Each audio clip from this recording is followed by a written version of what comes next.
तो उत्तराखंड राज्य आंदोलन के शहीद अमर रहे। उत्तराखंड राज्य आंदोलन के शहीद अमर रहे। उत्तराखंड राज्य आंदोलन के शहीद अमर रहे। चलिए, बहुत बढ़िया जोश है। मैं देख पा रहा हूँ यहाँ पे काफी बढ़िया जोश है, यहाँ के बच्चों में, यहाँ की माताओं में, यहाँ के बुजुर्गों में। तो उत्तराखंड राज्य का निर्माण एक आंदोलन से हुआ है, एक महान आंदोलन, जिसमें पहाड़ से लेके मैदानी क्षेत्रों के सभी लोगों की व्यक्ति का इसमें आंदोलन में हो रहा। बाकी ये एक ऐसा आंदोलन था जिसमें हर व्यक्ति की, युवा की, किसान की, मजदूर की, व्यापारी की, सभी की एक मजबूत भागीदारी रही। उत्तराखंड के बाहर रहने वाले लोगों ने भी, देश विदेशों के लोगों ने भी उत्तराखंड भाइयों के जो है उसमें उत्तराखंड राज्य आंदोलन में अपना योगदान दिया। और 9 नवंबर 2000 को वो एक ऐतिहासिक दिन आया जिस दिन हमें एक अलग राज्य उत्तराखंड का हमारा सपना साकार हुआ। उत्तराखंड राज्य निर्माण को 20 साल हो गए हैं और 20 साल कम नहीं होते, लेकिन आज भी उत्तराखंड के अंदर बुरा हाल है। आज की यह स्थिति है, जो उत्तराखंड के बच्चे हैं वो बिना स्कूलों में बिना टीचरों के अपना भविष्य खराब कर रहे हैं। उत्तराखंड के जो युवा हैं वो अपनी पढ़ाई पूरी करने के बाद रोजगार के लिए दर दर भटक रहे हैं। बाकी जो उत्तराखंड का जो बीमार व्यक्ति है वो स्वास्थ्य सुविधाएं के अभाव में सड़क पर मरने के लिए मजबूर है। जो गर्भवती महिलाएं हैं वो सड़क पर प्रसव करने के लिए मजबूर है। अगर कोई गर्भवती महिला अस्पताल तक पहुंच भी जाए तो जच्चा और बच्चा दोनों की मौत उत्तराखंड में एक आम बात है। इन 20 सालों में हमने हर पार्टी को मौका दिया, कभी हमने भाजपा की सरकार बनवाई तो कभी हमने कांग्रेस की सरकार बनवाई। आज यहाँ पे भाजपा की सरकार है। अच्छा, यहाँ कोई बता सकता है जहाँ पे भाजपा की सरकार है? किसी को पता हो? यहाँ पे हाथ खड़ा करके बता सकता है। भाजपा की सरकार है भाई, पता है। तो कुछ दिनों पहले आम आदमी पार्टी ने ऐलान करा है कि हम लोग उत्तराखंड में चुनाव लड़ेंगे। हम लोग आम आदमी पार्टी से आए हैं। जी हाँ दोस्तों, झाड़ू वाली पार्टी, अरविंद केजरीवाल जी की पार्टी। तो मैंने अपना इंट्रोडक्शन दे दिया है। मैं आपसे कुछ सवाल पूछना चाहता हूँ। मैं चाहता हूँ कि आप लोग सभी लोग उसका जवाब दीजिए, ताकि जो हमें अरविंद केजरीवाल जी ने भेजा है, जब हम सरकार में चुन के आएंगे तो हम आपके लिए काम कर सकें, जिससे हमें आपकी मजबूरियों का पता हो, हमें आपकी परेशानियों का पता हो। तो जब हम सरकार में आए तो हम आपकी मजबूरियों को पूरा कर पाए। तो अच्छा, आप लोग बताइए कि आप में से कौन कौन लोग केजरीवाल जी को जानते हैं? केजरीवाल जी का नाम सुना है? कोई जानता है यहाँ पे? भैया जानते हैं, आप जानते हैं? चलिए, आप भी जानते हैं। चलिए, बहुत बढ़िया। अच्छा, आप लोगों में से कितने लोगों ने आम आदमी पार्टी का नाम सुना है? आपने सुना है और आपने भी सुना है। ठीक। अच्छा, चलिए बताइए, आप में से किस किस के बच्चे सरकारी स्कूल में पढ़ते हैं? हाथ खड़ा कर दीजिएगा। अच्छा, सभी सरकारी हैं। एक बार हाथ खड़ा कर दीजिए, हम लोग गिन लेंगे। सरकारी स्कूल में जिन लोगों के बच्चे पढ़ते हैं वो अपना हाथ खड़ा कर लीजिए, ताकि हम देख लें किनके बच्चे। सभी के पढ़ते हैं क्या? चलिए, ठीक। तो आप लोगों ने बताया कि आप में से काफी के बच्चे सरकारी स्कूल में पढ़ते हैं। क्या कोई मेरे को बता सकता है कि सरकारी स्कूल की पढ़ाई कैसी है? पढ़ाई कैसी होती है सरकारी स्कूल में? हाथ खड़ा करके बताइए, कौन बता सकता है सरकारी स्कूल की पढ़ाई कैसी होती है यहाँ पर? वो शायद से भैया कुछ बता पाएंगे। सरकारी स्कूलों में कैसी पढ़ाई होती है? आपका क्या नाम है? संदीप भाई, सरकारी स्कूलों में कैसी पढ़ाई होती है ये जानना चाह रहे हैं। पढ़ाई होती है, टीचर बोर होते हैं। यहाँ स्कूल है, टीचर का पता नहीं, स्कूल खुले होते हैं, बच्चे घूम रहे होते हैं। आज टीचर आते हैं 11 बजे, स्कूल का टाइम है 9 बजे का। अच्छा, आपके घर में पढ़ाई नहीं होती तो क्या करते हैं बैठे हुए टीचर? क्या करते हैं, वो लेट आते तो करेंगे क्या, 1 घंटा पढ़ाते हैं, चले जाते हैं। भाइयों, एक आप माताएं भी बैठी हैं। मैं सिर्फ एक बात कहना चाहूंगा कि हम यहाँ कोई भाषण देने नहीं आए, हम सिर्फ आपसे बात करने आए हैं। तो कम से कम अगर हम आपसे कुछ बात पूछे तो उसका जवाब देंगे तो हमें बेहतर पता चल पाएगा कि यहाँ क्या परेशानियां हैं, क्या दिक्कतें हैं और हम क्या दूर कर सकते हैं। अगर आप जवाब नहीं देंगे तो हम ये समझेंगे कि सब कुछ ठीक है।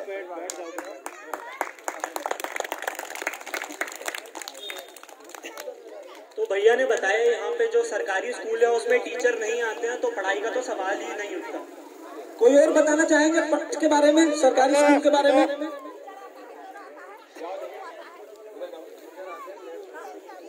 वो उनको बताओ, वो बताएंगे। टीचर आता है भाई, वो औरत भी आता है, आदमी भी आता है, दोनों आता है। टीचर आता है स्कूल में, हमारे राम जीवन के स्कूल है, इसमें आता है। पढ़ाई कैसी होती है वहाँ पे? अब पढ़ाई जो बच्चे पढ़ेगा वो बताएगा भाई, हम लोग क्या पढ़ रहा है बताएंगे। जो पढ़ रहा है बच्चे। आपके घर से कोई पढ़ते हैं सरकारी स्कूल? हमारे घर यहाँ नहीं पढ़ता कुछ पढ़ रहा है, ये स्कूल में हमारे छोटे बच्चा न पढ़ रहा है, पढ़ता कुछ पढ़ रहा है। तापुर पढ़ते हैं आपके बच्चे? अच्छा। और किसी के जिनके बच्चे पढ़ते हो वो अच्छे से बता सकते हैं कि कैसी पढ़ाई होती है। तो कोई ऐसे हमारे साथी महिलाएं बहन कोई बता सके, खुलकर बताइए ना, इसमें डरने वाली कोई बात थोड़ी ना है। आप बताएंगे? आप सही बात कर रहे हैं। क्या नाम है आपका? मोनू भाई, आपको पता है आपके यहाँ पर सरकारी स्कूलों में पढ़ाई कैसी होती है? भैया मेरा घर स्कूल के सामने ही है, सरकारी स्कूल के सामने है रामजयपुर में। तो वहाँ पढ़ाई तो होती नहीं है। पहली बात तो 9 साढ़े 9 बजे का स्कूल है, तो मैडम मास्टर 10-11 बजे आते हैं और टीचर काशीपुर से आते हैं और ऊपर से आते हैं तो बच्चों को पढ़ाई तो बहुत ना के बराबर की होती है और आके मोबाइल चलाते हैं बैठ के। अच्छा, बता पाएंगे कितने बच्चे पढ़ते होंगे? 30-40 के लगभग होंगे। 30-40। आप बता सकते हैं कैसी पढ़ाई होती है सरकारी स्कूलों में? कभी ज्यादा ही नहीं जाते। आप मतलब आपके बच्चे हैं? मेरे बच्चे डीपी स्कूल में पढ़ते, प्राइवेट स्कूल में पढ़ते? चलिए ठीक है। तो कोई मेरे को बता पाएगा यहाँ से कोई अच्छा स्कूल कितनी दूरी पे है जहाँ अच्छी पढ़ाई हो सकती है? कोई बता सकता है मेरे को? मैं बता सकता हूँ, हमारे पास नहीं, मैं पूछ रहा हूँ कोई अच्छा स्कूल यहाँ से। चलिए आप सरकारी स्कूलों के बारे में बताइए, कैसी पढ़ाई होती है? सरकारी स्कूल में बच्चे पढ़ने ही कहाँ जाते हैं? खेलेंगे, खाना खाएंगे, खाना खा के अपने घर आ जाते हैं। खाना खाने जाते हैं बस बच्चे के घर पे टाइम से खाना नहीं बनता है, स्कूल में पेट भर जाता है। लेकिन सच बोलने वालों को बहुत जरूरत है यहाँ पर, जो सच बोल सकते हैं। बिल्कुल ऐसे लोग आए हमारे सामने बोले। और मुझे तो ऐसा लग रहा है यहाँ पे माताएं ज्यादा जागरूक हैं, वो हमारे सवालों का जवाब दे रही है। जो हमारे भाई लोग हमारे बड़े हैं वो बढ़कर आगे नहीं बढ़ रहे हैं, वो बताएंगे तो हमें पता चलेगा कि यहाँ के सरकारी स्कूलों की दशा कैसी है। जी हमारे बीच में आपका क्या नाम है? मोहम्मद इलियास साहब है, ये बताने के लिए आए हैं कि यहाँ पर स्कूलों में कैसी पढ़ाई होती है, तो इनसे जान लेते हैं। जी सभी छोटे बड़ों को नमस्कार, अस्सलाम वालेकुम।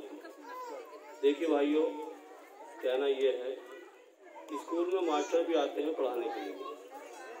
कोरोना की वजह से जैसे सारे हिंदुस्तान के स्कूल बंद थे, ये भी बंद था, लेकिन वक्ती तौर पर बेचारे आते रहे। लेकिन जो यहाँ के रहने वाले लोग हैं, जो यहाँ पर रहते हैं काफी सालों से, वो खुद अपने बच्चों को नहीं भेजते पढ़ने के लिए।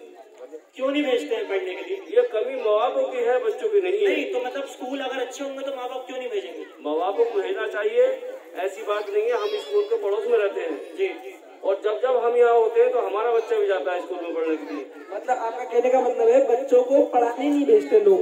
चलिए इस बारे में भी बात कर लेते हैं, क्यों नहीं भेजते। अच्छा, कोई मेरे को बता सकता है यहाँ से अच्छा कोई स्कूल कितनी दूर है जहाँ पे अच्छी पढ़ाई हो सकती है? कोई बताना चाहेंगे भाई? अच्छा स्कूल कितनी दूर है यहाँ से जहाँ पर अच्छी पढ़ाई हो सकती हो? हाथ खड़ा कर लीजिए जो बता सकते हैं। जी मोनू भाई, आपने मोनू नाम बताया? सोनू भाई बताइए। 3 किलोमीटर। कौन सा स्कूल है? नाम नहीं पता मेरे को। प्राइवेट है सरकारी? चांदपुर में प्राइवेट स्कूल, चांदपुर में है प्राइवेट। ये तो खाना पकाती, इससे पूछो ना, मुंह बंद कर रखी है। क्या बता दो आप में से कुछ लोगों ने बताया सरकारी स्कूल का हाल क्या है। बच्चे सिर्फ खाना खाने के लिए जाते हैं और टीचर आते नहीं है तो पढ़ाई नहीं हो पाती है। चलिए अभी आते हैं आपकी बात पे। क्या त्रिवेंद्र रावत जी ने सरकारी स्कूल को ठीक करने के लिए कुछ करे? कोई बता सकता है उसके बारे में मेरे को? ये मौजूदा सरकार ने सरकारी स्कूलों को ठीक करने के लिए कुछ करा? कुछ करा? कुछ नहीं किया। आप बताइए, सरकार ने सरकारी स्कूलों को ठीक करने के लिए कुछ किया? कुछ नहीं करा। और कोई साथी बता पाएंगे सरकार ने कुछ किया? क्या पता है इनको? ना पता हो, आपको पता हो? चलिए, अच्छा कोई बता सकता है आप में से किस किस के बच्चे यहाँ पे प्राइवेट स्कूल में पढ़ते हैं? हाथ खड़ा कर दीजिए जिसके बच्चे यहाँ पे प्राइवेट स्कूल में आपके पढ़ते हैं। ठीक है, तो लगभग 2 लोगों के बच्चे यहाँ पे प्राइवेट स्कूलों में पढ़ते हैं, बाकी सबके बच्चे यहाँ पे सरकारी स्कूल में पढ़ते हैं। तो जो सरकारी स्कूल है,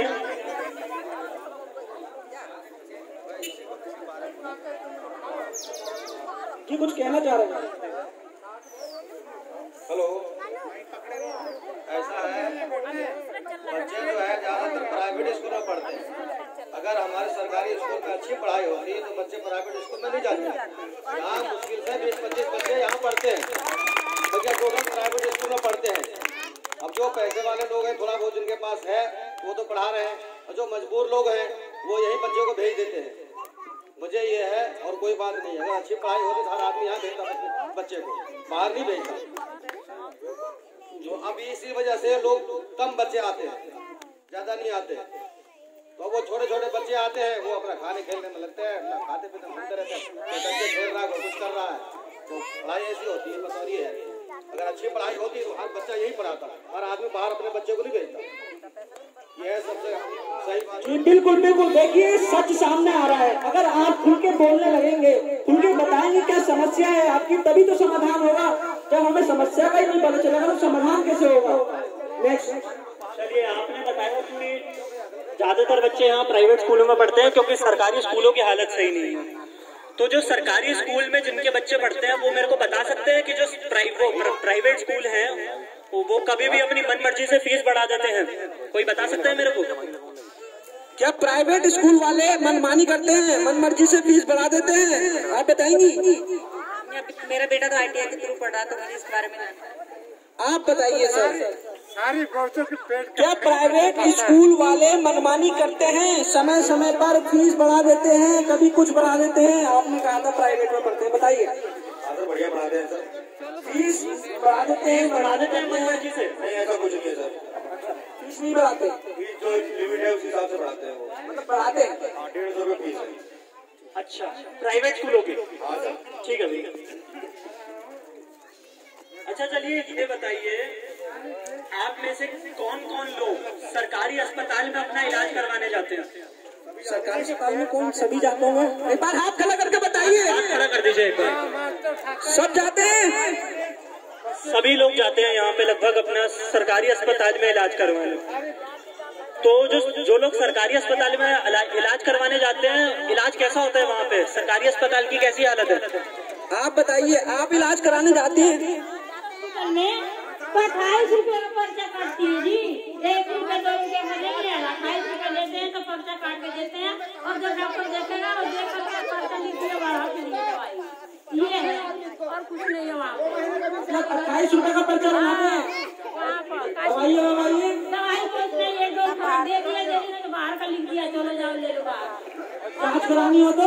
जाँच कराने तो वो भी बाहर का, और वो भी बाहर का। कोई दवाई नहीं मिलती हम लोगों को यहाँ। हम आँख से अंदर बैठे हुए, लेकिन कोई नहीं करता कि हाँ चलो सरकारी में जा रहे हैं तो इनका इलाज करते हैं। ऐसा कुछ नहीं है, सब ऐसे ही करते हैं, बस दिखा देते हैं, दिखा के जाओ खर्चा ले लो, जाओ वहाँ बाहर से दवाई लेके अपने घर आ जाते हैं। कोई नहीं सुनवाई है, कोई नहीं सुनता हम लोगों का। कोई और बता पाएगा मेरे को जो सरकारी स्कूलों की, वो सरकारी अस्पतालों की कैसी हालत है? सरकारी अस्पताल में हर मौका मिला है बोलने का। जाते होंगे नहीं जाते होंगे, मोटरसाइकिल भी लेके जा रहे हैं तो पार्किंग के पैसे देने पड़ रहे हैं। आज क्यों नहीं बोलते? आप बोलो खुल के। आप बताओ चाचा। देने पड़ता है, वहाँ रास्ते में खड़ा होते हैं, वो पैसा देना पड़ता है। हाँ, और इलाज तो अच्छा हो गया होगा? कोई अच्छा नहीं है, कोई सुनने वाला नहीं है, कोई सुनने वाला नहीं है, जैसा आपने बताया मेरे को। आप बताइए, सरकारी स्कूल की क्या हालत है? सरकारी अस्पताल जी बोलिए। सरकारी अस्पताल अस्पताल में जैसे सस्ती दवाइयाँ तो वो दे देते हैं अपने पास से जो उनके पास मौजूद होती है। बाकी अब महंगी दवाइयाँ वो पर्चे पर लिख करके मेडिकल के लिए देते हैं। ऐसा क्यों है, आप कुछ बता सकते हैं कि महंगी दवाइयाँ बाहर से क्यों मिलती हैं? अब जो है तो सरकार जाने और सरकार की नीति जाने, तो बता नहीं सकते इतनी बात। ठीक, और भी बताइए, काफी युवा साथी हमारे बीच में बोल सकते हैं जी, ऐसे उन्हीं को दिखाइए, आप बोलना है तो आप बताइए।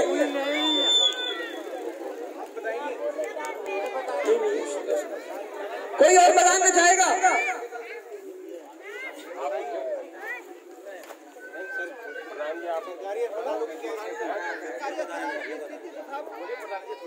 दवाई दे देते हैं, बाकी जो है पर्चे पर लिखा बाहर दे दिया। अब यही करते हैं जो बाहर मरीज को जब पैसा नहीं रहेगा तो पर्ची देकर के घर चला आता।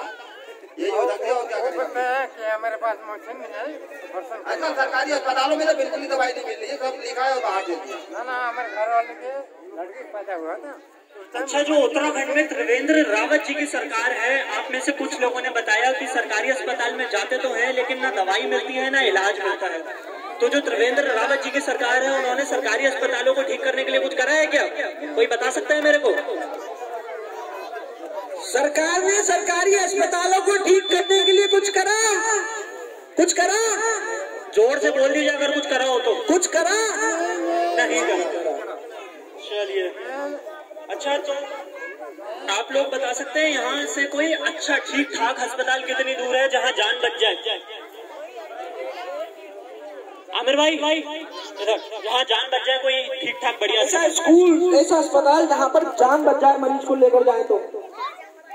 कृष्णा हॉस्पिटल है और चामुंडा हॉस्पिटल है, इन्हीं लोग प्राइवेट में ही जाते हैं लोग, सरकारी में कोई सुविधा मिलती नहीं। इतनी दूर है यहाँ से? यहाँ से 13 किलोमीटर है प्राइवेट हॉस्पिटल। प्राइवेट, हाँ। कोई सरकारी सुविधा है यहाँ पर? कोई ऐसा स्वास्थ्य केंद्र? नहीं, सिर्फ सरकारी हॉस्पिटल है। काशीपुर 13 किलोमीटर। 13 किलोमीटर जाना पड़ता है अगर किसी व्यक्ति को अपनी उत्तराखंड में जान बचानी है। चलिए, तो आप में से कौन कौन प्राइवेट अस्पतालों में अपना इलाज करवाने जाते हैं? कोई जाता है यहाँ पे? जी, आप क्या कह रहे हैं? हमारी लड़की का तबीयत खराब थी तो हमने कृष्णा में गए, रावत जी के यहाँ गए, सरकारी में गए, कोई नहीं, मुरादाबाद को लिए लिख दिया। हमने 55,000 रुपए लगा के मुरादाबाद से ठीक करवा के आए। 55,000 रुपए कोई नहीं दिया सहारा, कोई नहीं, किसी नहीं। सरकारी अस्पताल में गए, पर्ची बनवा दिया, बोला प्राइवेट में ले जाओ, बस। कोई किसी का हम तो जाते नहीं, कोई जब सुनते नहीं तो क्या जाओ, प्राइवेट वाली औरत जाओ। अपने उम्मीद ही नहीं है आपको कि सरकारी में कुछ होगा? कुछ करता है, कुछ देवे तो करता है, जाओ दवाई देता है तो कुछ देखा बाद में क्यों जाओ। मतलब लोग ना उम्मीद हो चुके हैं। अच्छा, तो जो लोग प्राइवेट अस्पतालों में इलाज कराने के लिए जाते हैं, क्या आप मानते हैं कि जो प्राइवेट अस्पताल है उन्होंने लूट मचा रखी है, वो मनमानी फीस ले लेते हैं इलाज के लिए? लूट मचा रखी है प्राइवेट हॉस्पिटलों में? भैया देखो, जान बचाना है, अपने घर बेचो, द्वार बेचो, बच्चे के जान बचाना, आदमी के जान बचाना, खुद अपने बच्चों, वो तो इंसान करेगा।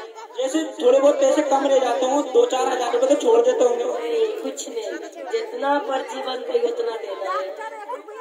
पता है भले हम सब्जी साग कोई कपड़ा लता दे छोड़ा देंगे, डॉक्टर तो पूरा बन गया तो पैसा पूरा 40,000 रुपए जमा नहीं करे तो हमारा पर्ची में हमारे लड़के को छुट्टी नहीं दिया। अच्छा, तो जो त्रिवेंद्र रावत जी की सरकार है उत्तराखंड में, क्या उन्होंने कुछ करा है ये प्राइवेट अस्पतालों की लूट को रोकने के लिए? कोई बता सकता है मेरे को अगर कुछ किया हो उन्होंने लूट को रोकने के लिए प्राइवेट सरकार ने? कुछ किया, कोई एक्शन लिया, छापा मारा कि लूट हो रही है, कुछ करा? वो बढ़ाया होगा पर घटाया नहीं होगा। अच्छा, लूट बढ़ाया दिया मगर घटाया नहीं।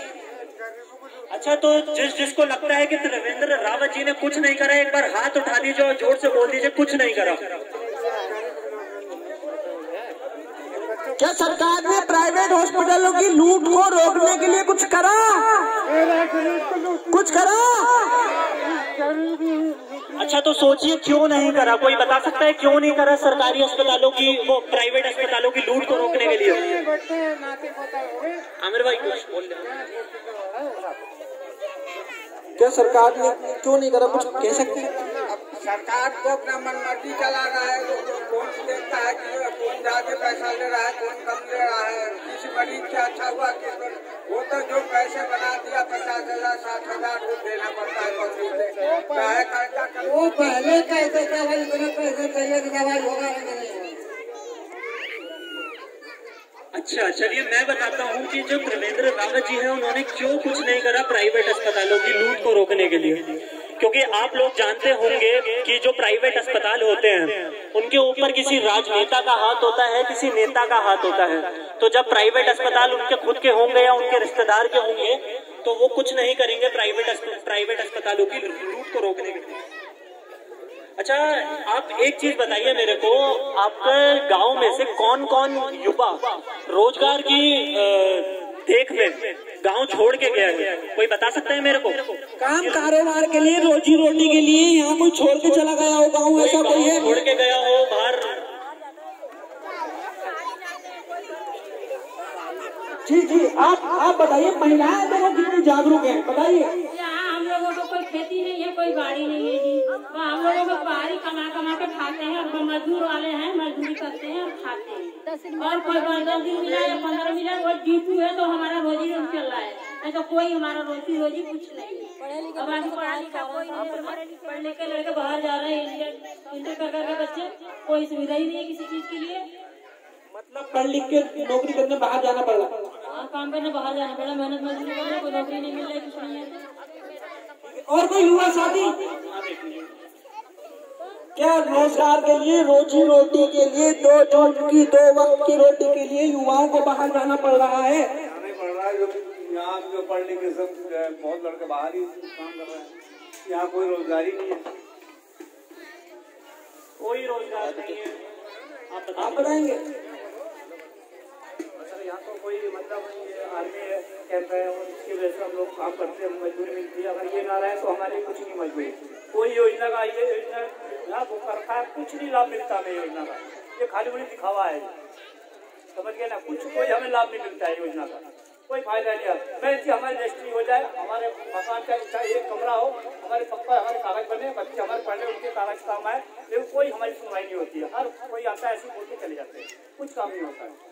मतलब नेता आते हैं, बातें करते हैं, भाषण देते हैं, चले जाते हैं, कोई ये नहीं कहता कि जनता से आके पूछ ले भाई आपकी क्या समस्या है, आपका इलाज यहाँ पर कैसे हो रहा है, आपको रोजगार कैसे मिल रहा है, कोई पूछ के नहीं जाता। अच्छा तो जैसे आपने बताया कि आपको रोजगार के लिए बाहर जाना पड़ता है, तो जो त्रिवेंद्र रावत जी की सरकार है उन्होंने रोजगार के लिए कुछ करा है आपके गाँव में? कोई रोजगार किसी को दिया हो, गाँव में ही कुछ किया हो रोजगार के लिए, कोई बता सकता है मेरे को? सरकार ने कुछ किया रोजगार के लिए?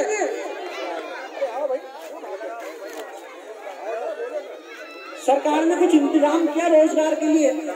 आप बताइए। कोई इंतजाम अभी नहीं करे, यहाँ जब से वो दिल्ली रावत बने हैं जब से कोई काम नहीं करे, एक पैसे का नहीं। बस बात उनका तो मैं कभी टीवी पर समाचार में भी नहीं सुने कि 2 बात अच्छा कहेंगे। आपको उम्मीद नहीं है? हाँ, हमें तो उम्मीद नहीं है कि वो ये राज चला पाएंगे। जी आप क्या कह रहे थे? तो सही तो बैठे रोजगार तो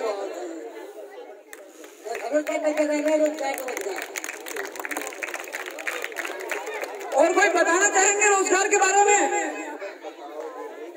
ठीक, अच्छा तो चलिए आप बताइए मेरे को, क्या यहाँ पे 24 घंटे बिजली आती है या कट लगते हैं? हाथ हिला के बताइए, 24 घंटे बिजली आती है? नहीं आती है। अच्छा तो बिजली तो नहीं आती, तो बिल आते हैं बिजली के? ये बताइए, बिजली के बिल आते हैं? बहुत।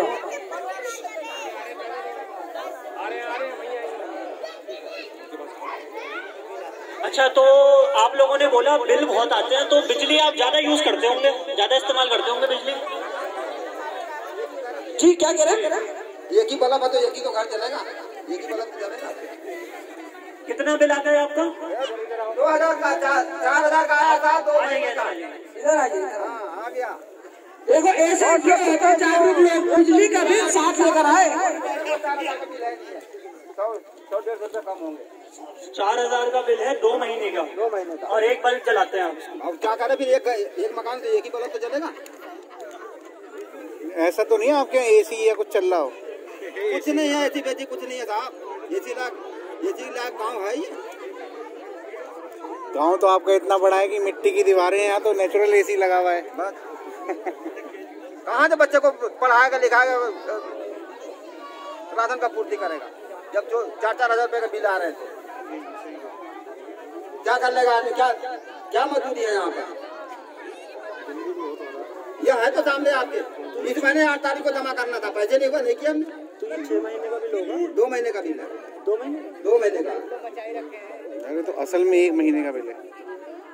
24/1 से 23/2 तक का ये बिल है। कितने यूनिट का है आप बता रहे थे? इनकी बिल्ड यूनिट है 417।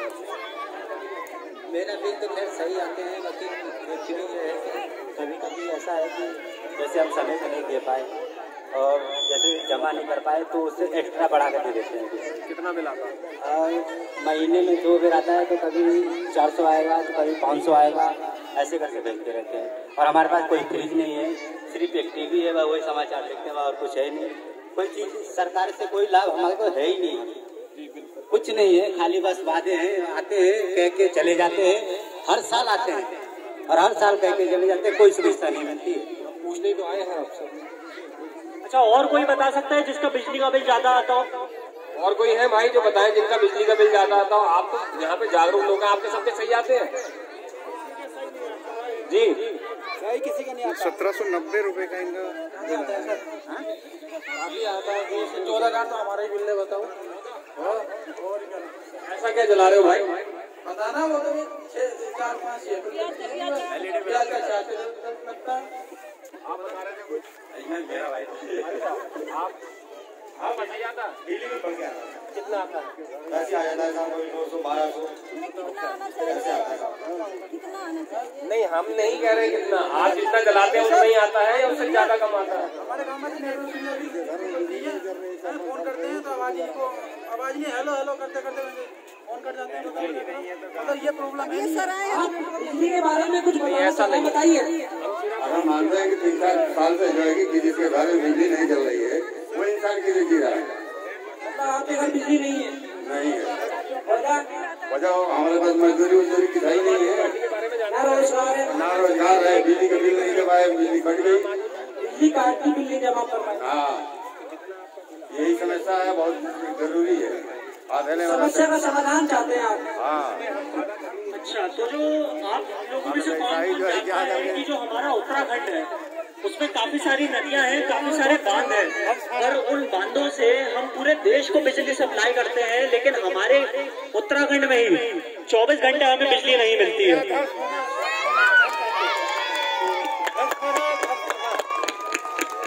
बस अब ये देखिए, बहुत ध्यान से बात सुनिए, क्या कहने जा रहा है। अच्छा, तो आप में से कोई बता सकता है कि यहाँ किस किस के रिश्तेदार दिल्ली में रहते हैं? हाथ खड़ा कर दीजिए। मेरा कोई बता सकता है जिसके रिश्तेदार यहाँ दिल्ली में रहते हैं? दिल्ली में किसके रिश्तेदार रहते हैं? जान पहचान वाले हाथ खड़ा करो। दिल्ली में किसी की जान पहचान, रिश्तेदार, यार दोस्त आपके हैं? अच्छा, तो क्या आपकी उनसे बात होती है? क्या आप बता सकते हैं कि उनसे आपकी बात होती है? तो बात होती है दिल्ली में? क्या कराए? हाँ, बहुत काम करा उन्होंने दिल्ली के अंदर। आपके मतलब कौन है रिश्तेदार वहाँ पर? मेरी मम्मी रहती है। आपकी मम्मी खुद? मैं भी वही रहता था गाँव में। क्या जानते हैं दिल्ली सरकार के बारे में, आम आदमी पार्टी के बारे में? जानता हूँ गाँव में क्या क्या होता है। बहुत सारे काम बहुत अच्छे करते हैं। आपका नाम क्या बोलिए? लव कुमार। ये लव कुमार जी आपके ही गाँव के, इनको देख लीजिए, ये बता रहे हैं दिल्ली के बारे में। वो बहुत बढ़िया काम करते हैं, सबको एक धोरे से देखते, एक तंदुरुस्त। उनका काम करने का तरीका ही अच्छा है, कोई उन्हें गलत नहीं कहता है। वो यही कहते हैं दिल्ली वालों ने मुझे वोट दे रखा है, अपना बेटा बना रखा है। दिल्ली वालों ने वोट ले लिया, अपना बेटा मानते हैं केजरीवाल को। ऐसा क्या कर दिया उन्होंने कुछ बहुत अच्छे काम करे वहाँ पे, जब 15 साल से टिके भी है। मतलब बिजली के बारे में कुछ बता सकते हैं? बिजली का बिल भी फ्री मिलता है, जैसे बिल है तो माफ हो जाता है। बिजली का बिल 0 आता है? अच्छा, तो जैसा कि आपने बताया कि वहाँ पे दिल्ली में बिजली का बिल 0 आता है, तो वो तो केजरीवाल जी का एक काम है। केजरीवाल जी ने और क्या क्या काम करे हैं? जी सुन लीजिए, केजरीवाल ने इनके अलावा और क्या काम करे हैं, ध्यान से सुन लीजिए। अच्छा, तो जो दिल्ली के स्कूल हैं उसमें 98% बच्चों का रिजल्ट आया है, जो कि इतिहास में कभी नहीं हुआ उत्तराखंड को। भारत के जो दिल्ली में 200 यूनिट आपको बिजली फ्री मिलती है, वो उत्तराखंड में और वो भारत के और किसी राज्य में नहीं मिलती। एक बार शांत हो जाइए, और जो लोग उधर हैं वो अगर आप इधर आ जाइए तो बहुत बढ़िया रहेगा। देखिए बहुत प्रोग्राम बहुत अच्छा चल रहा है, भीड़ बढ़ती जा रही है, इसलिए सबसे निवेदन है कि एक जगह पर आ जाइए भैया।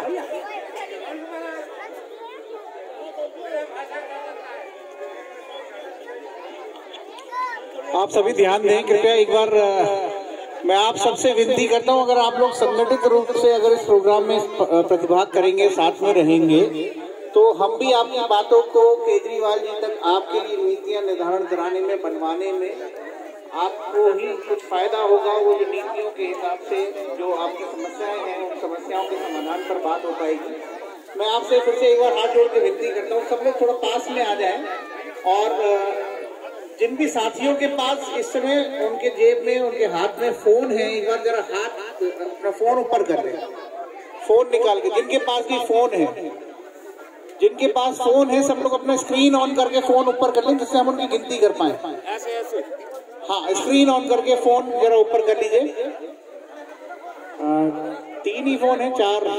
हाँ, स्क्रीन ऑन करके 4 फोन, बस 4 फोन है। बाकी ये महिलाएं, माताएं यहाँ पर बैठी हैं। आप लोग फोन चलाते हैं?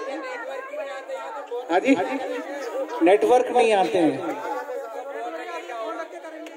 जी जी जी, बिल्कुल बिल्कुल जेन्युइन बात है आपकी। लेकिन जिन लोगों के पास भी फोन है, मैं उनसे एक बार विनती करता हूं कि अपने फोन से एक नंबर मिलाएं। आप लोगों की सारी चीज की रिकॉर्डिंग अरविंद जी के ऑफिस में जाती है, तो मैं चाहता हूं आप लोग अपने फोन निकाल के डायल पैड ऑन कर लें, और फिर मैं आपसे एक नंबर मिलवाना चाहता हूं। सब लोग तैयार हैं? जो लोग तैयार हैं एक बार हाथ खड़ा करेंगे। हाँ, मोबाइल ही ऊपर करके करिए। इधर भी, इधर हमारे कुछ युवा साथी इधर खड़े हुए हैं, मुझे पता है युवाओं के पास फोन जरूर होगा। सब लोग इधर की तरफ आ जाए, सामने की तरफ एक बार। सब लोग इधर सामने की तरफ आ जाए। आइए, आप लोग भी आइए। उधर जितने वो जो भैया उधर स्कूटर पे खड़े हैं, मैं रोक करता हूँ, इधर आए। सब लोगों के पास मोबाइल जिनके पास है, सब लोग इकट्ठे हो चुके हैं। हम लोग इस वार्ता को बिल्कुल अभी आगे बढ़ाने वाले हैं। आपका सिर्फ 1 मिनट का बीच में समय लेने वाला हूँ। हाँ, सब लोग जिनके पास फोन तैयार है, डायल पैड ऑन है, मैं एक नंबर बोलूंगा। जैसे अगर मैं नंबर बोलता हूँ 1, तो आपको 1 मिलाना है और ऊपर से जोर से बोलना है 1, जिससे आप और मेरा नंबर जो मैं बोल रहा हूँ उसमें कोई गलती ना हो। ठीक है? सब तैयार है? मैं नंबर बोलना शुरू करूँ? ठीक है, मिलाइए। 7 जोर से बोलना है आप लोगों को। 7 मिला लिया सबने? 6 फिर से 6 9 0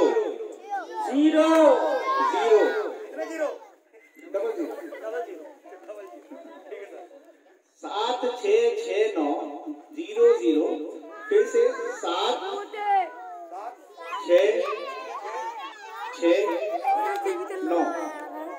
हमें आप देखिए, काउंट कर लीजिए, 10 नंबर हो गए पूरे। मैं फिर से आपके लिए सुविधा के लिए फिर से मिला रहा हूँ, बोल रहा हूँ नंबर 7 6 6 9 0 0 7 6 6 9।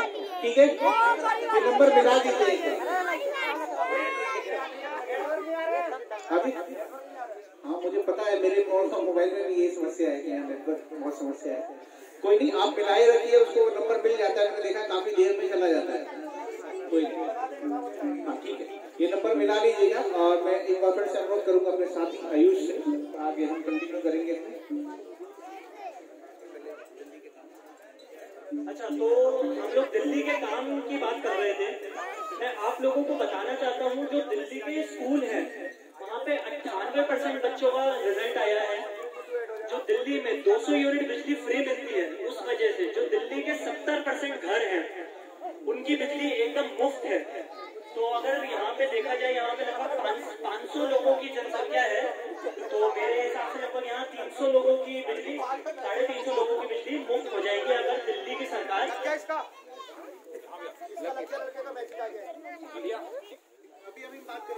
अच्छा, तो अच्छा, आप में से कोई बता सकता है यहाँ पे किसी ने डोर स्टेप डिलीवरी का नाम सुना हो? डोर स्टेप सर्विसेज का कोई बता सकता है? चलिए कोई बात नहीं, मैं बता देता हूँ। तो जो दिल्ली की door step delivery of services है, उसमें जैसे आप लोग जानते होंगे कि आपको राशन कार्ड, पैन कार्ड, जाति प्रमाण पत्र और भी मृत्यु प्रमाण पत्र जो भी होते हैं, जो कि छोटे तो होते हैं लेकिन काफी महत्वपूर्ण होते हैं, जिसके लिए आपको ऑफिस के चक्कर काटने पड़ जाते हैं और आपकी चप्पलें घिस जाती हैं, लेकिन वो आपका काम नहीं होता। तो दिल्ली में दिल्ली सरकार ने एक नंबर मुहैया करवाया हुआ है 1076। अगर आप उसको डायल करेंगे, वहां पे आपकी बात हो जाएगी और वहां बात करके अपने घर पे एक दिल्ली सरकार के ही एक आदमी को बुला सकते हैं, जो कि आपका काम, जो कि आपका जितने भी पैन कार्ड, आधार कार्ड, ये सारी चीजें होती हैं, वो आपके घर पे आएगा, एक अपने हाथ में फोटोकॉपी मशीन लेके आएगा और आपके डॉक्यूमेंट्स आपके घर से कलेक्ट कर देगा। अगर आप लोग, वो टाइम आपके हिसाब से आएगा, जैसे यहाँ पे कुछ लोग होंगे जो खेती करते होंगे, तो अगर आप कहें उनसे कि भाई 3 बजे तो मैं खेत में होता हूँ, आप ऐसा करिए 6 बजे आ जाइए, तो वो 6 बजे आपके घर पे आ जाएगा। जिस चीज का वो एक छोटा सा शुल्क लेंगे 50 रुपए, जो कि अगर आप खुद से अपना काम करवाने जाएंगे तो आपके 3-4 दिन के चक्कर भी कट जाएंगे, आपकी दिहाड़ी भी जाएगी। तो और जो वो 50 रुपए होंगे उसको आपको रसीद मिलेगी, वो किसी सरकारी बाबू की जेब में नहीं जाएंगे, उसकी आपको प्रॉपर रसीद मिलेगी। तो मैं एक वीडियो दिखाना चाहता हूँ। उससे पहले मैं चाहता हूँ कि जो हमारे प्रदेश उपाध्यक्ष हैं दीपक बाली जी, वो यहाँ पे आ जाएं और 5 मिनट आपको संबोधित कर दें। साथ ही एक और चीज जो मुझे पता चली है इस राम जीवनपुर की जनता के बारे में, और मैं देख भी पा रहा हूँ बिल्कुल आंखों से, आप सबके मकान कच्चे थे और मुझे ये बताया गया है कि आपके जमीन के कागजात भी आपके पास नहीं है। ये मामले दिल्ली में भी बहुत ऐसे मामले हैं, लगभग वहां पर भी लगभग 20% आबादी जो है वो ऐसी झुग्गी बस्तियों में रहती थी जिनके पास कागज नहीं थे। तो क्योंकि ये मुझे मकानों को देख के वही बात याद आई, तो दिल्ली सरकार ने जो उन मकान वालों के लिए किया है, जो कि झोपड़ी वालों के लिए किया है, वो ये है कि उन झुग्गी झोपड़ी वालों के लिए दिल्ली सरकार पक्के मकान बना के उनको दूसरी जगह दे रही थी। कई लाख मकान बनाए जाने हैं और अभी पिछले हफ्ते ही दिल्ली सरकार ने एक और फैसला लिया है कि आपका जहां पर झुग्गी है वहीं पर ही मकान बना के दिल्ली सरकार देगी। तो ये एक नया फैसला है। अगर ये सरकार जो आपके जनता के मुद्दों के लिए काम करती है, अगर वो सरकार आप लोग चुन के उत्तराखंड में भी लाते हैं, तो निश्चित तौर पर आपके साथ ये समस्या है, ये दूर होगी। मैं माइक हैंड ओवर कर रहा हूँ दीपक बाली जी को, जो आम आदमी पार्टी के इस समय प्रदेश उपाध्यक्ष भी हैं। काशीपुर में आप लोग सब काशीपुर से वाकिफ हैं, तो काशीपुर आप लोग पहले से परिचित ही हैं। दीपक बाली जी अपने आप में सब लोगों के बीच में तमाम समाज सेवा के काम करते चले आए हैं। अब आपसे 2 मिनट बात करेंगे दीपक बाली जी। नमस्कार साथियों, मेरे भाइयों और मेरी बहनों, आज यहाँ आने का आप लोगों का मैं बहुत आभारी हूँ कि आप सब लोग आए हैं और आम आदमी पार्टी की नीतियों को समझ रहे हैं, सुन रहे हैं और अपने जवाब दे रहे हैं। यहाँ कोई भाषण नहीं हो रहा, सिर्फ बातचीत हो रही है कि भाई जनता किन समस्याओं से जूझ रही है और उसको क्या क्या चीजें चाहिए, क्या होना चाहिए। उत्तराखंड के अंदर आम आदमी पार्टी पहली बार 2022 में चुनाव लड़ने जा रही है। वो उससे पहले ही ये जान लेना चाहती है कि उत्तराखंड की जनता की मेजर समस्याएं क्या क्या है। बिजली है, पानी है, स्वास्थ्य है, स्कूल है, शिक्षा, सड़कें, ये सब समस्याएं बड़ा रूप ले गई है। लेकिन अभी इस गांव में आने के बाद जब मैं बात कर रहा था तो मुझे पता लगा, जो बैंक जी ने भी कहा, बताया कि इस गांव की सबसे बड़ी समस्या है कि यहाँ पर लोगों के पास अभी अपनी जमीन का, जिसमें मकान बने हुए हैं, मालिकाना हक नहीं है।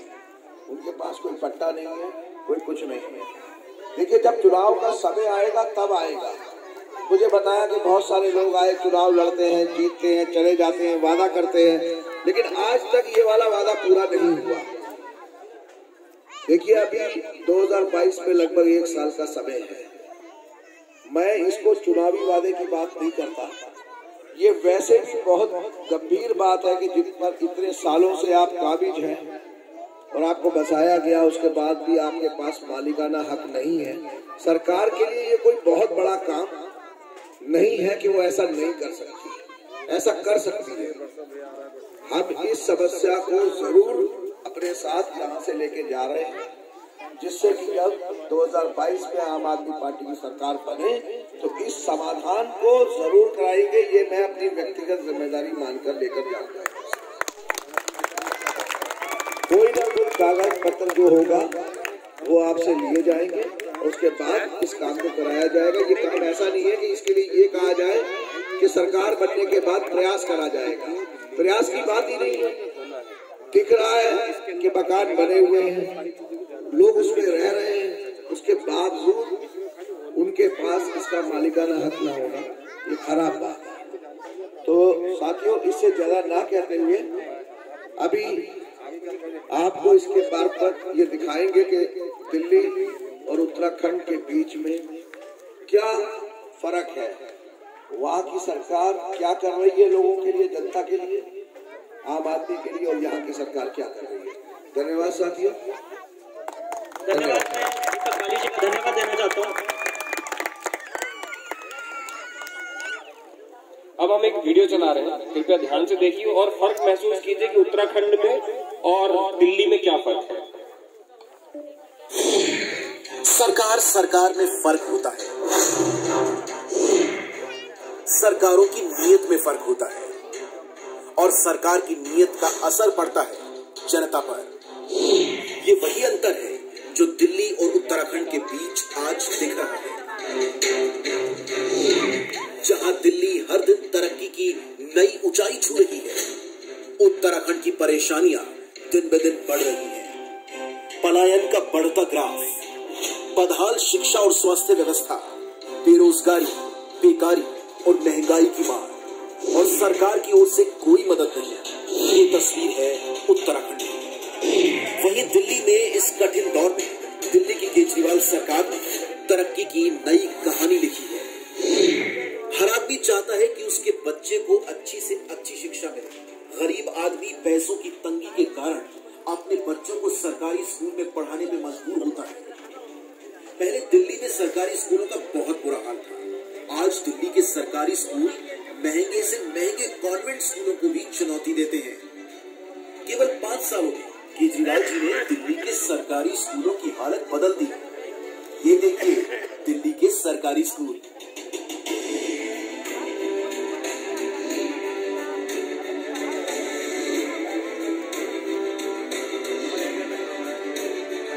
और ये देखिए उत्तराखंड के सरकारी स्कूल।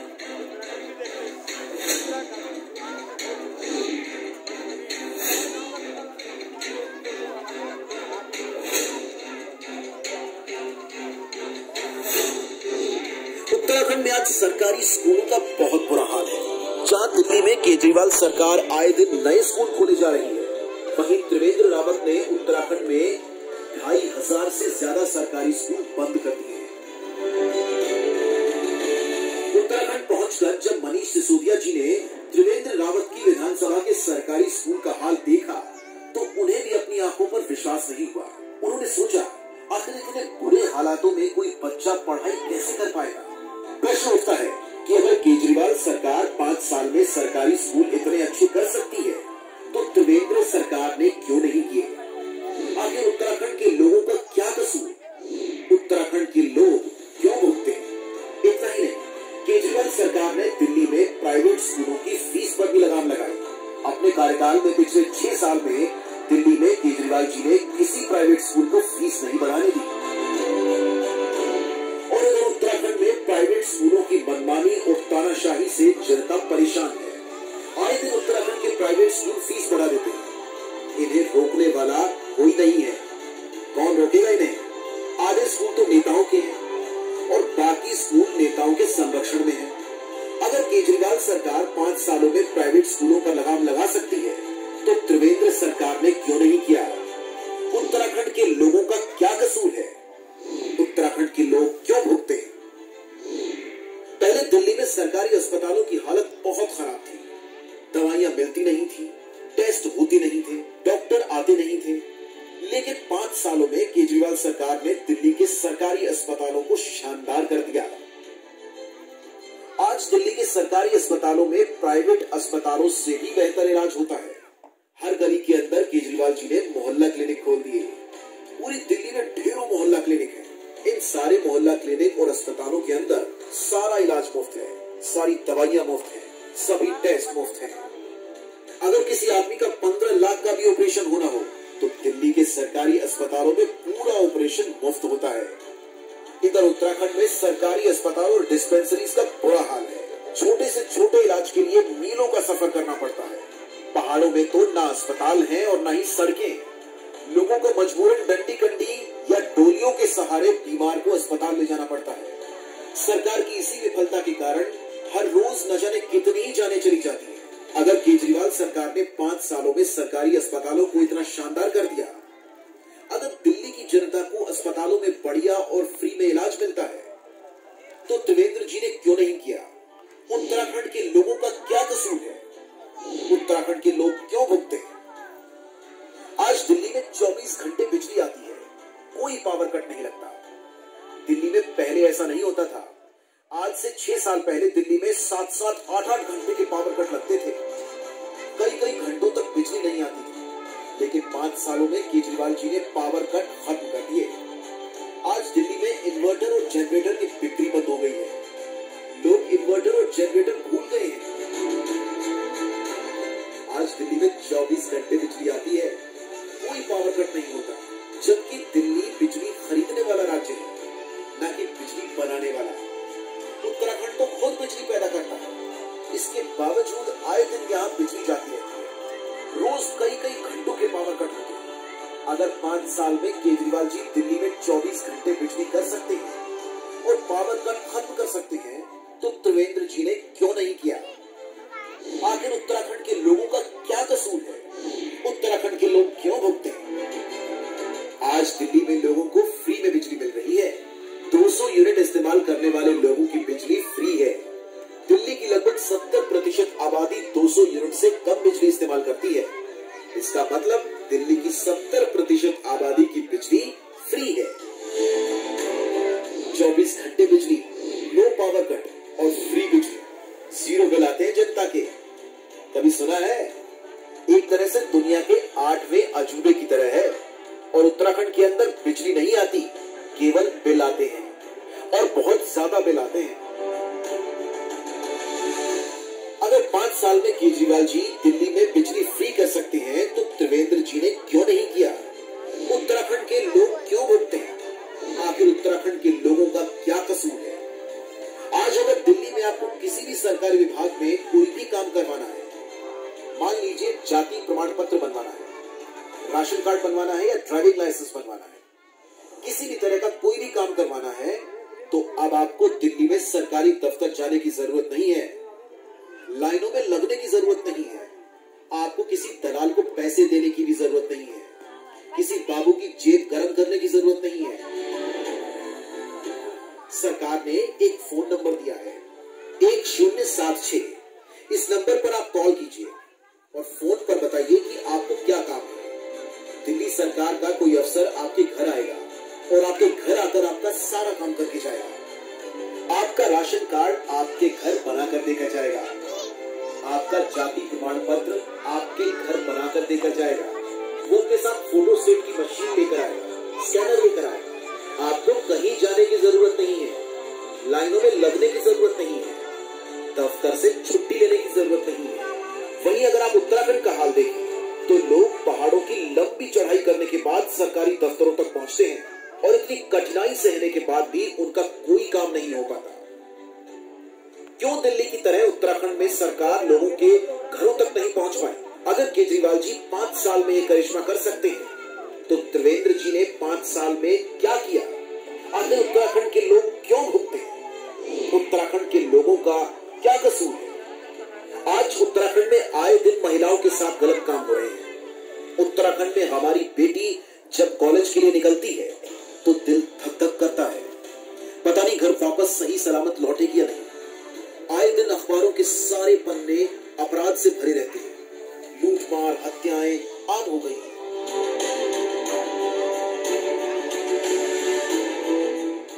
केजरीवाल जी ने दिल्ली के कोने कोने में हर जगह गली में सीसीटीवी कैमरे लगवा दिए हैं। आज दिल्ली में कोई भी अपराधी अपराध करने से पहले 100 बार सोचता है कि अपराध करूंगा तो पकड़ा जाऊंगा। जब से केजरीवाल जी ने सीसीटीवी कैमरे लगवाए हैं, तब से दिल्ली में अपराध बहुत कम हो गए हैं। अगर केजरीवाल जी दिल्ली में अपराध कम कर सकते हैं, तो त्रिवेंद्र जी क्या कर रहे हैं? आखिर उत्तराखंड के लोगों का क्या कसूर है? उत्तराखंड के लोग क्यों भुगते हैं? दिल्ली का रहने वाला कोई सैनिक बॉर्डर पर शहीद हो जाता है, या दिल्ली पुलिस का कोई जवान अपनी ड्यूटी पर काम करते करते शहीद हो जाता है, तो केजरीवाल जी उनके परिवार को 1 करोड़ रुपए की सम्मान राशि देते हैं। केजरीवाल जी उनका सम्मान करते हैं। केजरीवाल जी शहीदों का सम्मान करते हैं। उत्तराखंड वीरों की भूमि है। यहाँ रहने वाला हर व्यक्ति कट्टर देशभक्त है। अगर उत्तराखंड का कोई सैनिक बॉर्डर पर शहीद हो जाए, या उत्तराखंड का कोई सिपाही अगर अपनी ड्यूटी पर शहीद हो जाए, तो क्या उसके परिवार को 1 करोड़ रुपए की सम्मान राशि नहीं दी जानी चाहिए? अगर केजरीवाल जी ये कर सकते हैं, तो त्रिवेंद्र जी क्यों नहीं कर सकते? उत्तराखंड में रोजगार का बहुत बुरा हाल है। रोजगार न मिल पाने के कारण लोग अपना घर परिवार सब छोड़ने को मजबूर हो गए। गाँव में बूढ़े माँ बाप अपने बच्चों से दूर अकेले रह रहे हैं, और बच्चे रोजगार के लिए दूसरे राज्यों में दर दर की ठोकरें खा रहे हैं। दिल्ली में केजरीवाल सरकार अक्सर रोजगार मेला लगाती है, जिसमें हजारों युवाओं को नौकरी मिलती है और लाखों पेट पाले जाते हैं। अगर केजरीवाल जी ये काम कर सकते हैं, तो त्रिवेंद्र जी ने क्यों नहीं किया? आखिर उत्तराखंड के लोगों का क्या कसूर है? उत्तराखंड के लोग क्यों भुगते हैं? इतना ही नहीं, श्रवण कुमार की तरह केजरीवाल जी की दिल्ली सरकार ने दिल्ली के सभी बुजुर्गों के लिए तीर्थ यात्रा योजना भी शुरू की है। इस योजना के तहत बुजुर्गों को वैष्णो देवी, तिरुपति बालाजी, द्वारकाधीश जैसे विभिन्न तीर्थ स्थलों की यात्रा कराई जाती है। केजरीवाल सरकार इन सभी बुजुर्गों के लिए एसी ट्रेन से लेकर फर्स्ट क्लास होटल और शानदार खाने का इंतजाम भी करती है। कहते हैं कि अपने बड़े बुजुर्गों को तीर्थ यात्रा कराना बड़े पुण्य का काम होता है। केजरीवाल सरकार की इस योजना का पुण्य सारी दिल्ली को लगा है। 20 सालों में हम उत्तराखंड वालों ने हर पार्टी को मौका दिया, पर सबने अपने घर भरने के सिवाय कुछ नहीं किया। उन सभी पार्टियों ने उत्तराखंड के लोगों को धोखा दिया। आज से 6 साल पहले दिल्ली के लोगों ने अपनी तकदीर बदली थी। दिल्ली के लोगों ने सारी पार्टियों, सारे नेताओं को लात मारकर आम आदमी पार्टी को अपना वोट दिया। एक ईमानदार पार्टी को वोट दिया। एक ऐसी पार्टी को वोट दिया जिसमें कट्टर देशभक्त है। एक ईमानदार इंसान को वोट दिया। केजरीवाल जी को जिताया, और आज उसका फायदा दिल्ली के लोगों को मिल रहा है। दिल्ली में जो विकास हो रहा है वो अभूतपूर्व है। पूरी दुनिया में उसकी चर्चा है। स्कूल, अस्पताल, बिजली, पानी, हम उत्तराखंड वालों के पास भी मौका है। हम लोग भी अपनी तकदीर बदल सकते हैं। चाबी हमारे हाथ में है।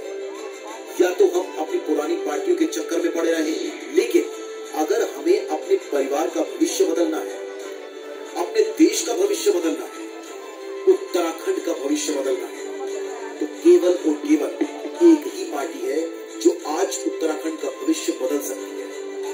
एक ही पार्टी है जो शहीदों के सपनों का उत्तराखंड बना सकती है। आम आदमी पार्टी। सारे मिल जाओ, सारे जने मिलकर एक बार आम आदमी पार्टी को जिताएंगे। एक बार आम आदमी पार्टी को जिताने के बाद आप लोग सारी पार्टियों को भूल जाओगे, जैसे दिल्ली के लोग सारी पार्टियों को भूल गए।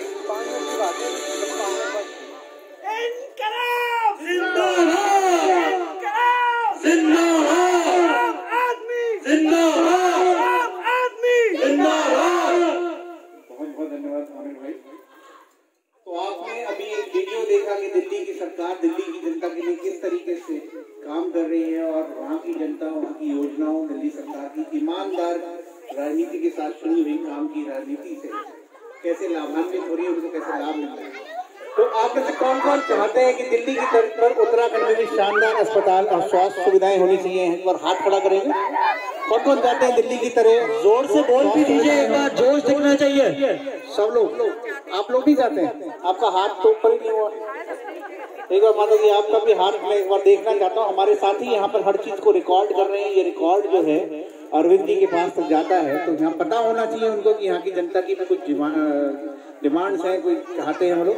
अच्छा ये बताइए आप में से कौन कौन चाहता है कि उत्तराखंड के भी सरकारी स्कूल दिल्ली की तरह बेमिसाल होने चाहिए? कौन कौन चाहता है? हाथ खड़ा करके बताइए। सब चाहते हैं, बहुत अच्छी बात है। आप में से कौन कौन चाहता है कि उत्तराखंड के हर युवा के पास रोजगार होना चाहिए? वो युवा जरूर इसमें साथ देंगे। कौन कौन चाहता है? माताएं जिनके बच्चे, जिनके पति जो है रोजगार के लिए भटकते हैं, परेशान होना पड़ता है, सब लोग चाहते हैं दिल्ली की तरह रोजगार के अवसर यहाँ भी होने चाहिए। आप में से कौन कौन चाहता है कि दिल्ली की तर्ज पर उत्तराखंड में भी बिजली पानी मुफ्त होने चाहिए, 24 घंटे बिजली पानी आना चाहिए? सब लोग चाहते हैं, बहुत अच्छी बात है, आप सब कुछ चाहते हैं। आप में से कौन कौन चाहता है कि हमारे गांव की सड़कें और गलियां पक्की और अच्छी बनाई जाए? कौन कौन चाहता है? आपको नहीं चाहिए? आपको पक्की सड़क नहीं चाहिए? जिस दिन सड़क हो जाएगी उस दिन सड़क पे मकान बनाने की जिम्मेदारी सरकार के ऊपर अपने आप आ जाएगी। बताइए। सड़कें तो बनी रखी हैं। जी जी जी बिल्कुल बिल्कुल। तो आप लगभग सब लोग चाहते हैं कि यहाँ की सड़कें, सबकी नालियां अच्छे ढंग से बने और आप सबको जो है एक रेगुलराइज कॉलोनी की तरह यहाँ पर रिकॉग्निशन मिले। बहुत बहुत धन्यवाद। आप में से कौन कौन चाहता है कि दिल्ली जैसा विकास उत्तराखंड में भी होना चाहिए? एक बार हाथ, सब लोग हाथ खड़ा कर लीजिए। सब लोग चाहते हैं दिल्ली की तरह ही विकास उत्तराखंड में भी होना चाहिए। अच्छा ये बताइए, हमने लगभग 1-1.25 घंटे से आपसे एक संवाद स्थापित करा है, आपसे प्रश्नोत्तर के माध्यम से हम आप तक पहुंचे हैं, आपने हमारे को अपनी समस्याएं बताई हैं। ये बताइए कि झाड़ू किस पार्टी का चुनाव निशान है? कोई बता पाएगा? कौन सी पार्टी? आम जनता पार्टी। आम आदमी पार्टी। जी आम आदमी पार्टी। और कोई बता पाएगा झाड़ू किस पार्टी का चुनाव निशान है? झाड़ू किस पार्टी का चुनाव निशान है, आप बताइए। आम आदमी पार्टी का है। आम आदमी पार्टी का। और सबको पता है ये बात किसका चुनाव निशान है? झाड़ू। तो एक बार बोलिए जोर से कि कौन सी पार्टी का चुनाव निशान झाड़ू है? आम आदमी पार्टी। क्या नाम है? माताओं से जरूर पूछवाइए क्योंकि आप लोग पीछे रह जाएंगे। मुझे लगता है कि आपकी आवाज को कोई नहीं सुनना। झाड़ू कौन सी पार्टी? हमारा फोकस आपके ऊपर है। कौन सी पार्टी का चुनाव निशान झाड़ू है? बताइए बताइए। आम आदमी पार्टी जी, आम आदमी पार्टी का चुनाव निशान है। तो आम आदमी पार्टी का चुनाव निशान क्या है? मैं इस सवाल को उल्टी तरह से पूछता हूँ। क्या नाम है? चुनाव निशान का नाम क्या है? जोर से बोलिए। सब लोग एक साथ मिलके बोलेंगे आम आदमी पार्टी का चुनाव निशान क्या है? झाड़ू चुनाव निशान है आम आदमी पार्टी का। और आम आदमी पार्टी के शीर्ष जो नेता है उनका नाम कौन कौन जानता है? अरविंद केजरीवाल जी का नाम जानते हैं कोई? तो हाथ खड़ा करें जो लोग अरविंद केजरीवाल का नाम सुने हैं, जानते हैं। केजरीवाल सब लोग जानते हैं। अरविंद केजरीवाल जी की जो है पॉपुलैरिटी बहुत ज्यादा है, उनको सब जानते हैं। हमको कोई नहीं जानता है, कोई बात नहीं। बस आप अरविंद को जानिए, आम आदमी पार्टी को जानिए, झाड़ू को जानिए। क्योंकि अगर आपने झाड़ू को चुना, आपके दिन बताई जाएंगे, आपकी जो समस्या है वो दूर होंगी। जी जी बिल्कुल, ये मौका देने के लिए बिल्कुल आपको एक मौका देके देखना। आप 20 साल से थकते चले आए हैं। आपने 5 साल भाजपा को चुना, फिर कांग्रेस को चुना, फिर भाजपा को चुना, फिर कांग्रेस को। अभी भी भाजपा का यहाँ राज है, आप थकते चले आए। सबने आपको ठकाया। आप एक मौका देके देखिए।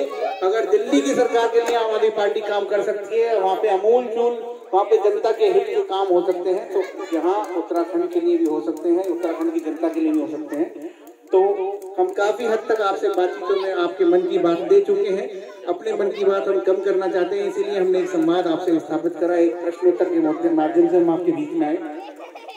जो लोग चाहते हैं कि दिल्ली जैसा विकास उत्तराखंड में भी होना चाहिए, अपना फोन एक बार फिर से निकाल लें। कुछ साथी उस समय कम थे, तो जो लोग चाहते हैं वो उत्तराखंड में भी ऐसा ही विकास होना चाहिए, अपना फोन निकाल लें और ऊपर करके दिखाएं। फोन निकालने जो मेरे साथी, मेरे वॉलंटियर्स जो हैं, अब ये जितने भी साथी यहाँ पर फोन निकाल पा रहे हैं, हाँ थोड़ा सा ऊंचा कर लीजिए, इससे हम गिनती करने में आसान हो जाए। हाँ 7 8 9 और 10। ऊपर छत पे कुछ लोग बैठे हुए, मुझे पता है, हम भी अपने ननिहाल में ऐसी छत पे बैठ के तमाशा देखा करते थे। जो छत पे बैठे, अगर उधर भी अगर फोन है तो एक बार, और वैसे भी छतों पर नेटवर्क आ जाता है, नीचे प्रॉब्लम है, मुझे पता है। ठीक है, 9 फोन है यहाँ पर। 9 फोन में से आप लोगों को अब मैं फिर से एक बार वही नंबर बताऊंगा, वो नंबर मिलाना है। वो नंबर मिलाइएगा, अपना फोन बाहर निकाल के रखिए, डायल पैड तैयार रखिए। मैं नंबर बोलूंगा, आप उस नंबर को रिपीट करेंगे और अपने डायल पैड में मिलाएंगे। मैं नंबर बोलना शुरू कर रहा हूँ, मिलाइए, मिलाना शुरू करें जी। मैं बोलूंगा, आप रिपीट करेंगे, उसको दोबारा से बोलेंगे, जिससे आप जो नंबर मिला रहे हैं, जो मैं बोल रहा हूँ वही मिला रहे हैं। 7 7 6 6 6 9 0 0 0 0 7 7 6 6 6 9। ये नंबर आपका पासपोर्ट है विकसित उत्तराखंड के लिए। ये वो नंबर है जो आपका पासपोर्ट नंबर है विकसित उत्तराखंड के लिए। अगर आप ये नंबर मिलाएंगे, अब इस नंबर को मिला लीजिए, मैं एक बार फिर से ये नंबर दोहरा देता हूँ आपके सामने, 7669 007 आप ये नंबर मिलाएंगे, एक मिस्ड कॉल जाएगी, नंबर अपने आप कट जाएगा। मिलाइए।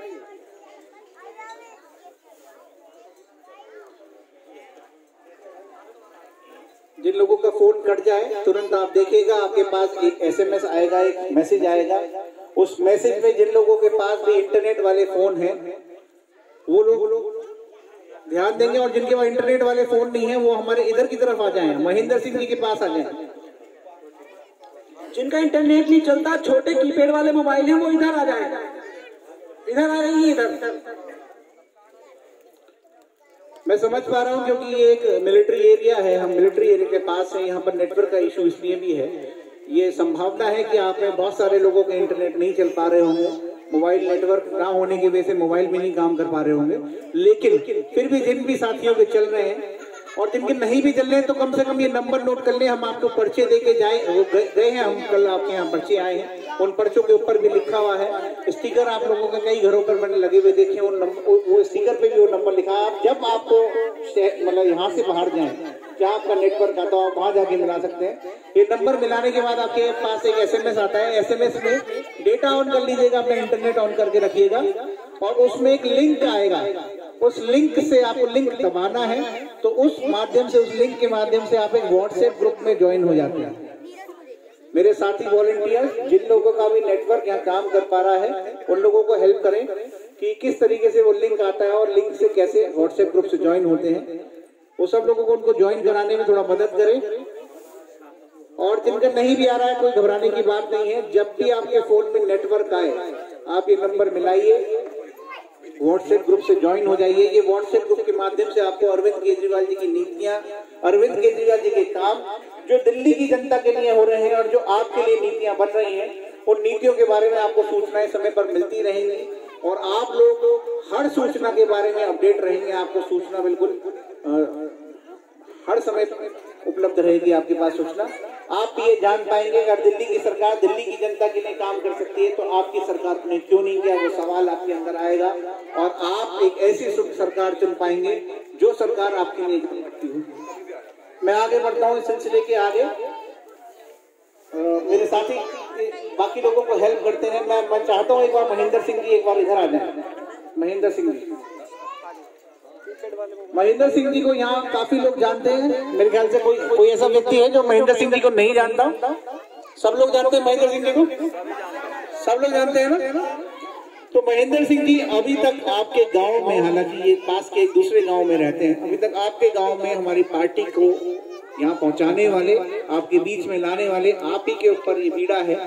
लेकिन हम चाहते हैं कि आपके जो गांव के खास लोग हैं, जो लोग चाहते हैं परिवर्तन की बयार, परिवर्तन की हवा आपके गांव में भी चले, आपके गांव में भी विकास हो, आपके पास भी पक्के मकान हो, आपके मकान के कागजात हो, तो वो महेंद्र सिंह जी से मिलते रहे। लेकिन इसके लिए आपको क्या करना पड़ेगा? आपको इस पार्टी से भी जुड़ना चाहिए, जो पार्टी आपके हितों की बात करती है। जो लोग आम आदमी पार्टी से जुड़ना चाहते हैं, एक बार हाथ खड़ा कर दें। जो लोग आम आदमी पार्टी से जुड़ना चाहते हैं, हाथ खड़ा करते हैं। मेरे वॉलंटियर्स एक बार काउंटिंग करेंगे, जिससे हम अंदाजा लगा सकें कितने लोग हैं जो आम आदमी पार्टी से जुड़ना चाहते हैं। एंड गौरव, आप इनको कवर कर ले वीडियो में, जिससे हमको पता रहे कितने लोग। 22, 24, 26 लोगों में 6 महिलाएं हैं। ये बहुत अच्छी बात है, बहुत अच्छा संख्या है। हम चाहते हैं आधी आबादी जो महिलाओं की है, सिर्फ इस गांव की नहीं पूरी दुनिया की, वो भी अपनी समस्याओं को लेके जागरूक बने और उसके लिए निकल कर आए। हमारी पार्टी में एक नारा लगाया जाता है कि निकलो बाहर मकानों से और जंग लड़ो बेईमानों से, ये नारा एक जन आंदोलन की तरफ इशारा करता है। आप लोग जब तक अपने मकान से नहीं निकल के आएंगे, आप इन बेईमानों को नहीं बाहर कर सकते। तो इनसे जंग लड़ने के लिए आपको बाहर निकलना पड़ेगा। जो लोग भी आम आदमी पार्टी से जुड़ना चाहते हैं, मेरे वॉलंटियर साथी, उनको टोपियां प्रदान करें। मैं चाहता हूं सब लोग उस पार्टी को जुड़ने के लिए, आम आदमी पार्टी जैसे टोपी मैंने लगाई है, आप सब लोग टोपी लगाइए और टोपी लगा के हम आपका एक ग्रुप फोटोग्राफ लेंगे, जिससे हमको ये पता चल पाए। और एक बार जरा वॉलंटियर से जल्दी से ये टोपियां बांटो, 2-3 लोग इकट्ठा मिलकर हेल्प करो, बांट लो। जो लोग यहाँ सिख समुदाय से हैं, अगर वो टोपी नहीं लगा पाए तो उनको पटके भी प्रदान कर सकते हैं जी। बहुत जल्दी हाँ, पीछे भी एक ग्रुप पीछे कवर करो, वहां पर आयुष को दे।